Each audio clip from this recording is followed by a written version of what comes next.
أن دور العار أوشك على الانتهاء، وأنا كلامي ده أنا مسؤول عنه بصفة شخصية، لست أتحدث بصفتي متحدثا باسم نادي الزمالك، لا بصفة إعلامية. برنامج تحت الشمس ده رأيي اللي من حق أقوله.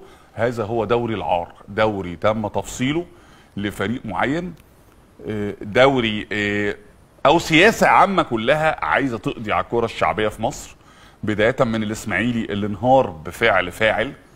سبقوا قبل كده الترسانة والمحلة والمنصورة وأسوان وفرق كتير انهارت لحساب فرق محدش يعرفها، ماتشات فاضية تماما ما فيهاش جمهور، فرق شركات كلها، صاحب الشركة الحاج صاحب الشركة أو الأستاذ صاحب الشركة أو الشركة صاحبة الشركة عايز تعمل براندنج لاسمها من حقها، بس المفروض ان هي ترعى فريق شعبي، لا هي استسهلت وراحت اشترت لعيبه ودخلت.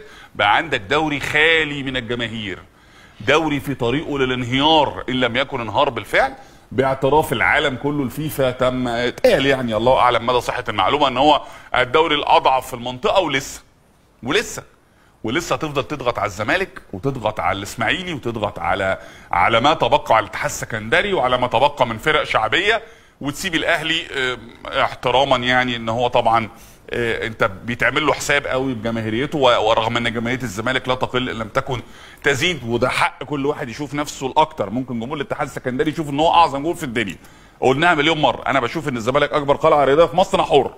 حضرتك شايف السويس كده انت حر، الاهلي كده انت حر. المهم مش هنكتفي كمان باللي حصل في واقعة الثلاث نقط اللي كانت سابقه تاريخيه. امبارح طه عزت فضح رابطه الانديه المصريه، طه عزت امبارح فضح الكره المصريه كلها. عارف لما يطلع واحد هو صاحب القرار كرئيس لجنه مسابقات يقول لك القانون بيقول، تخيل كده طلع لك قاضي رئيس دايره بيقول لك والله القانون بيقول ان الراجل ده يستحق مثلا المؤبد او يستحق البراءه، ويطلع قرار استثنائي غير مبرر بان الراجل ده روحوه يا جماعه، لا ما تعدموهوش، ما ياخدش مؤبد، ما ياخدش مش عارف كذا، اصل احنا شايفينه كده يعني تمام، وقرار محصن في تحايل على